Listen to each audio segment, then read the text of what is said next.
bautizado de niño sin saber como católico, después fui criado en una iglesia protestante, entonces la mayor parte pues de acá usualmente hacen su migración desde la creencia, pero pues muchas personas pues se generan cuestionamientos sobre la religión, sobre la Biblia, sobre la figura de Jesús, los papas, líderes religiosos, etcétera, etcétera, y a veces pues esas dudas pues llevan a que las personas gradualmente pues abandonen las creencias religiosas. Tocaste un tema importante. ¿Qué diferencia un ateo de un agnóstico? Hay una hipótesis que sería la hipótesis de Dios o la hipótesis de los dioses. Las personas que asumen que esa hipótesis es cierta serían los teístas, pueden ser monoteístas, politeístas, etc. Agnósticos serían las personas que dirían que sobre la hipótesis de Dios o de los dioses no hay evidencias suficientes para rechazarla o para aceptarla. Entonces se quedan ahí en ese campo. Y pues las personas que consideran de que se rechaza la hipótesis de Dios, pues son las personas que ya serían más ateístas. ¿De dónde sale la idea de formar o de llamar al ateísmo como un movimiento en este país? A veces puede sonar algo confuso para las personas o decir por qué si no creen en nada algunas personas tendrán que asociarse o agremiarse o algo así, pero pues digamos que hay algunos puntos que son de interés. Por ejemplo, el hecho de que existe discriminación hacia las personas ateas y agnósticas aún entrado en el siglo XXI. Han habido discriminación o ataques, por ejemplo, hacia docentes o funcionarios por decir abiertamente su ateísmo. Hace como cerca de 2 años en Lebrija, Santander, por ejemplo, había un sacerdote que fue hasta el consejo a pedir que se retirara un maestro pues porque no era católico y porque pues decía que no creía. También pues hace poco en 2016 lo mismo en un municipio de Huila y demás. Entonces todavía existe discriminación hacia las personas ateas, también hacia estudiantes ateos, incluso en colegios de Bogotá o Barranquilla se han tenido eso. Entonces es necesario también pedir la no discriminación, ¿cierto? Incluso la ONU por situaciones en que han habido discriminación, incluso con pena de muerte, en países del Medio Oriente y demás, hacia blogueros ateos y demás, han considerado que la libertad religiosa incluye a los ateos, aunque no tengamos religión, o sea, la libertad de no creer es parte de la libertad de culto.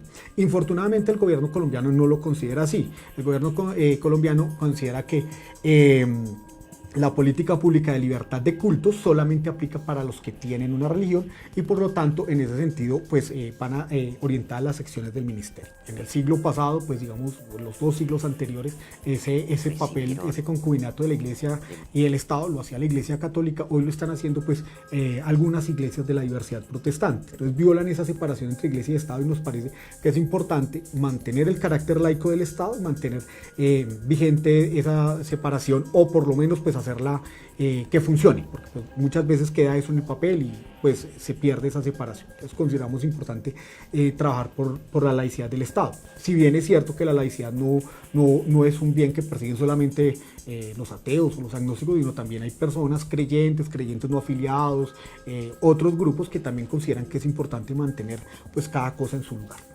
Y en un tercer lugar, pues consideramos que es importante que haya divulgación científica, divulgación racional, de pensamiento escéptico racional, y pues también es uno de los terceros objetivos que nos mueven. ¿Qué logros han tenido en este sentido? El hecho de que por lo menos la Corte Constitucional nos ha citado en 2 ocasiones a dar conceptos relacionados sobre algunas normas en las cuales veían de que podía darse alguna violación en cuanto a la separación de iglesia y Estado. Entonces, pues el hecho de que por lo menos ya legalmente estamos reconocidos como una entidad a la cual se les puede consultar. También pues por las acciones que hemos tenido, más personas conocen lo que es la laicidad, que somos un Estado laico y demás, no lo entendían. Entonces digamos que hoy en día el porcentaje de personas que lo conocen pues son más. En espacios locales pues hemos tratado o propendido, por ejemplo, que en escuelas públicas pues que la clase que se da de la asignatura de religión pues no sea una catequesis que se da como en algunos lugares, sino que se abra más de manera neutral y que se hable pues de toda la diversidad religiosa, incluso de la no creencia. En algunos casos hemos logrado que se dé, en otros casos pues no lo hemos logrado. Hay una cosa que hemos visto en este proceso de entendimiento un poco de las religiones, las creencias, la fe y demás. Y es que el ser humano históricamente ha tendido a atribuir lo que no le puede atribuir, lo que no se puede atribuir a sí mismo, ha tendido a buscarlo en algo, ¿cierto? Entonces por eso nacen los dioses, por eso... ¿En qué creen los ateos en ese sentido? ¿A qué le atribuyen lo que no es atribuible a sí mismos? Bueno, primero hay que tener en cuenta que todas las personas tenemos creencias y solo que las creencias religiosas serían un subconjunto de esas creencias en general. Entonces, para la mayor parte de ateos o de agnósticos, por lo menos lo que se acepta o las creencias que se tienen, pues son aquellas que han pasado pues, el filtro de la evidencia, ¿cierto? Digamos que en ese sentido, por lo menos el desarrollo científico ha sido muy importante porque pues, nos ha permitido que las cosas que se aceptan, pues las tenemos dentro de un rango de certeza, por lo menos para ser asumido.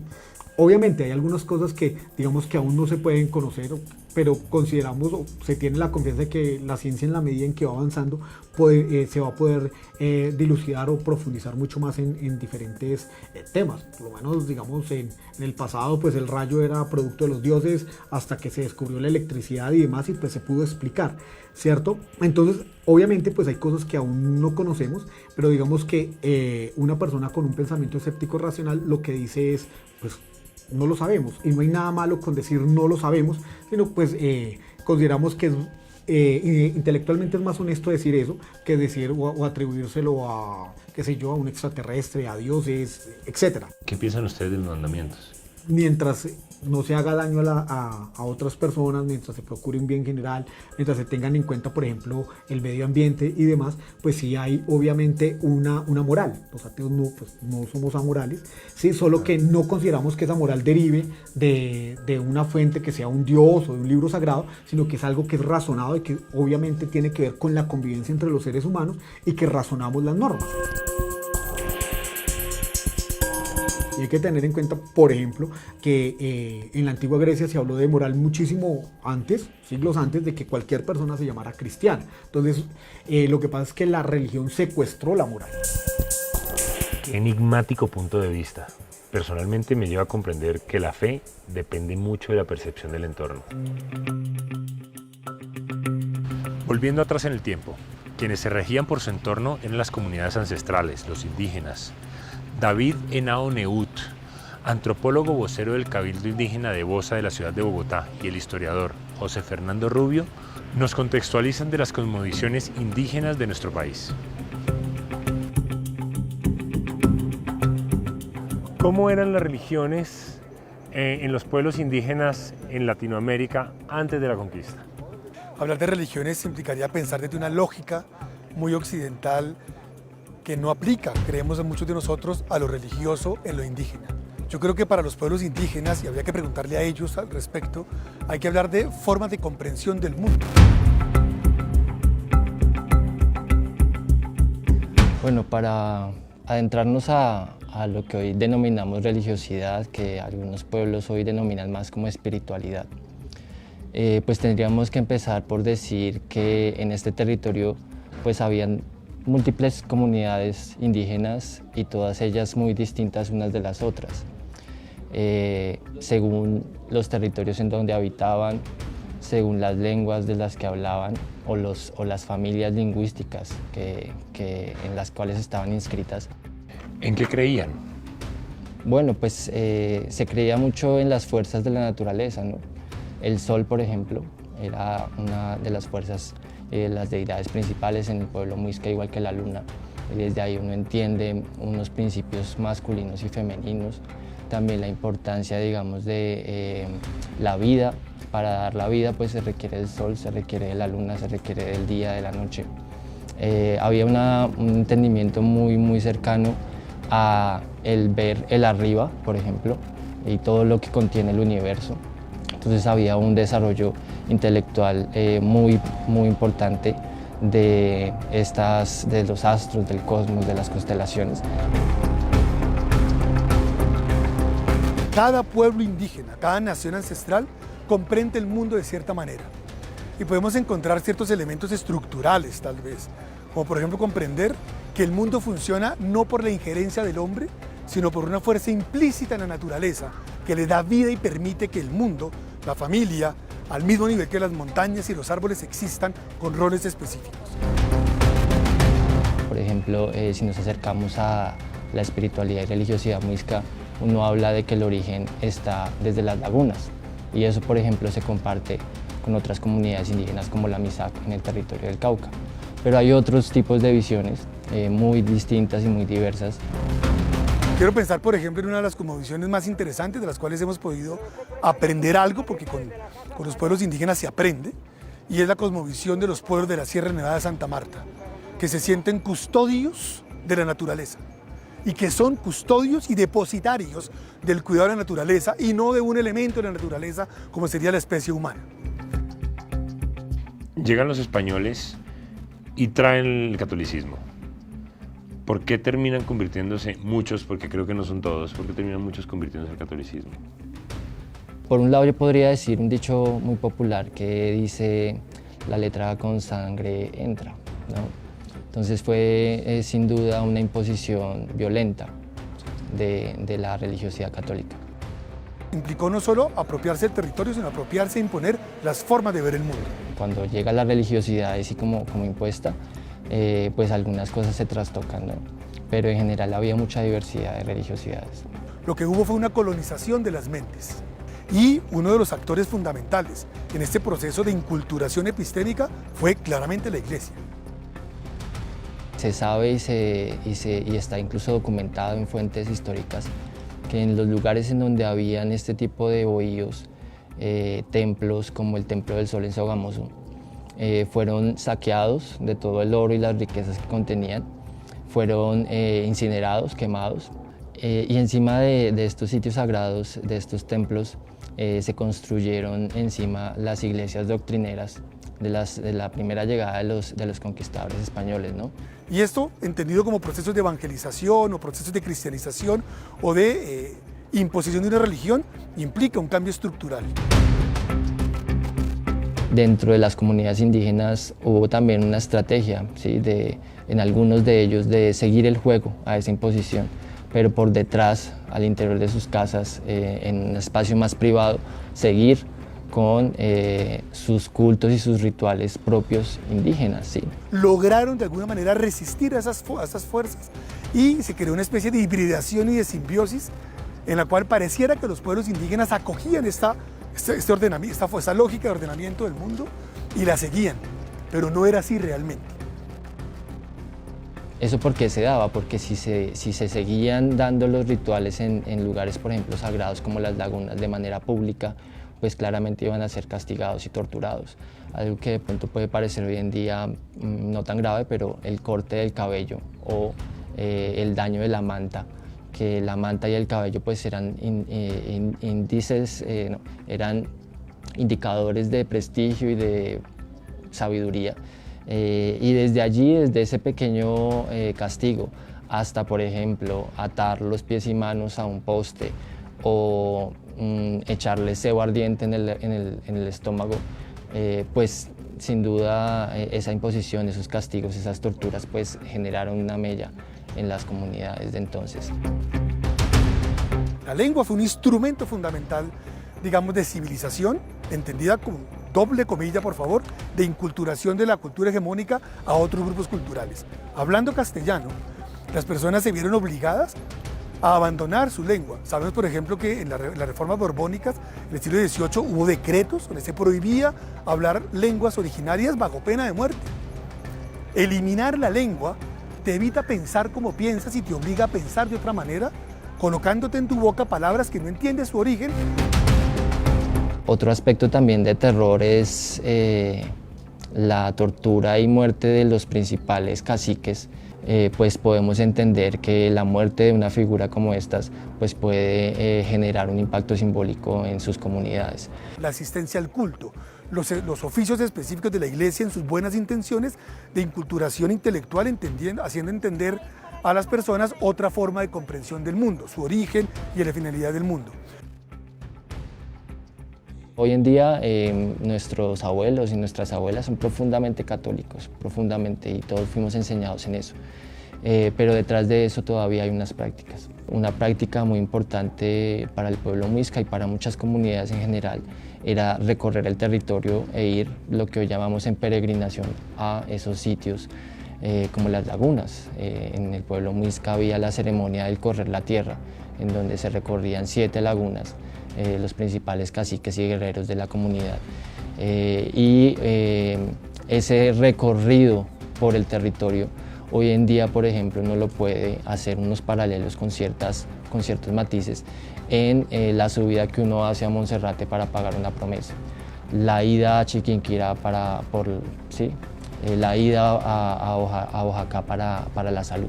Todo eso son prácticas que perviven mucho en nuestros mayores, en nuestros abuelos y abuelas, y que tienen una raíz, si se sabe ver, de lo muisca.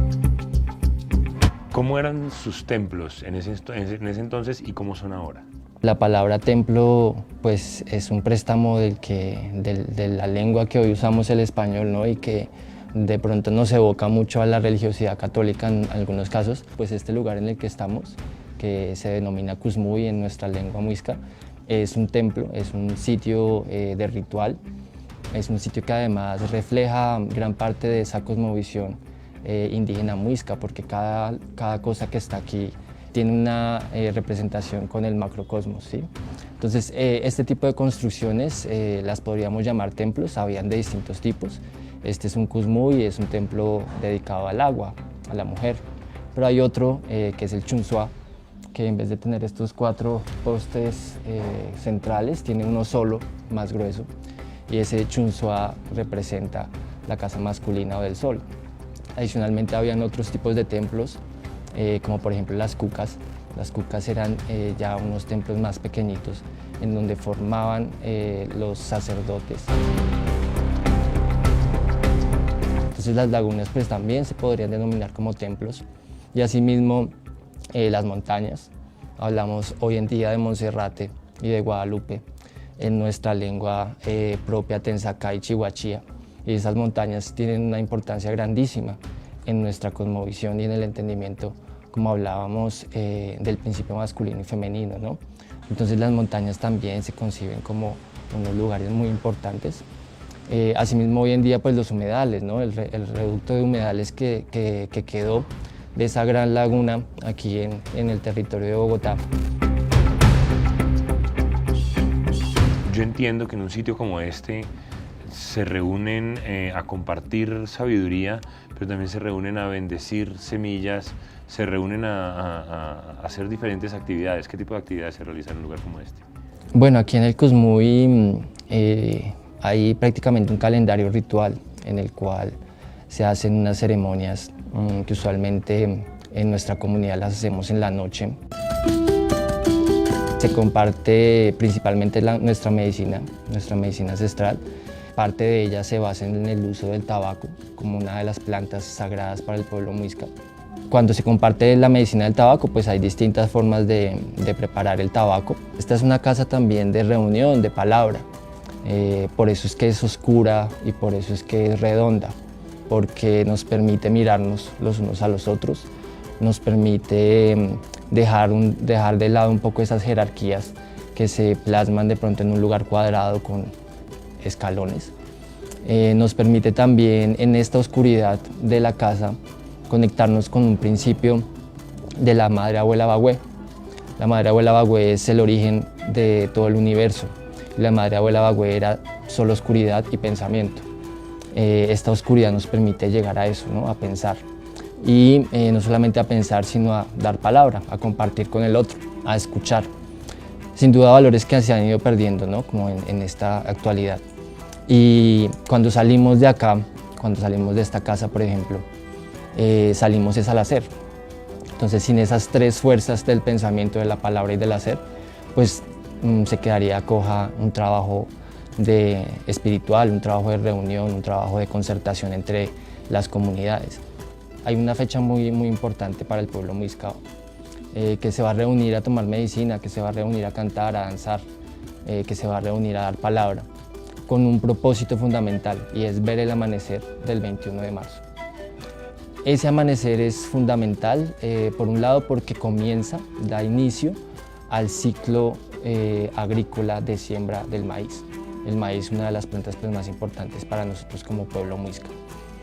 Adicionalmente a eso, este fuego, que ustedes lo ven aquí en el centro, va a cambiar de posición y se va a colocar justo en donde estamos sentados, mirando hacia el oriente, por donde sale el sol.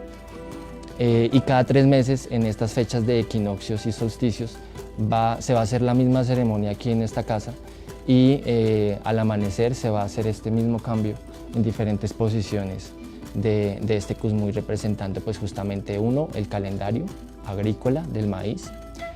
Por otro lado, pues también representando cada una de los puntos cardinales.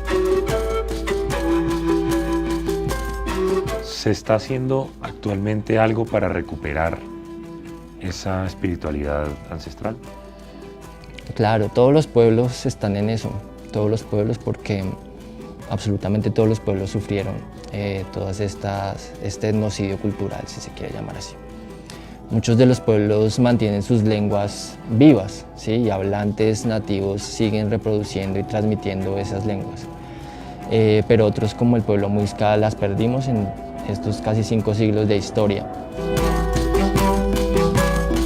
La academia, las investigaciones de algunos antropólogos, sociólogos, lingüistas han ayudado también mucho, y sobre todo si hablamos de profesionales que son y hacen parte de las comunidades, ¿no?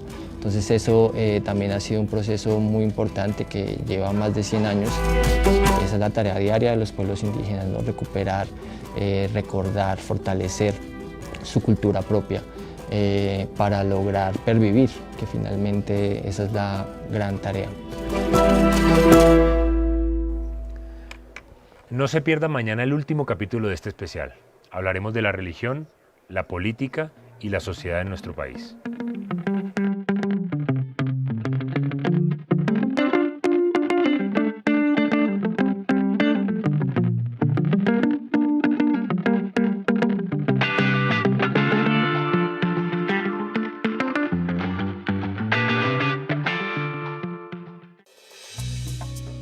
Durante casi un año hemos dejado de vivir muchas cosas y eso nos hizo valorar más la vida. Ahora valoramos más volver, viajar, vernos, visitar, vivir de nuevo todas esas palabras que comienzan por la B. De vacunémonos, porque así vendrá también un nuevo comienzo en el que volveremos a vencer, a vender, a vivir y a valorar los momentos 1000 veces más. Vacunémonos y volvamos a vivir. Ministerio de Salud y Protección Social. Logo de la Comisión de Regulación de Comunicaciones. Despertar es complicado para todos. Seguro te ha pasado que es imposible salir de cama cuando está tan cómoda. Y cuando ya lo logras, vas demasiado tarde. Para eso, en Radiónica tenemos el plan ideal para despertar, acompañado de música que te hará saltar de la cama para abrir las cortinas de par en par y recibir la información que necesitas para arrancar el día con toda la actitud.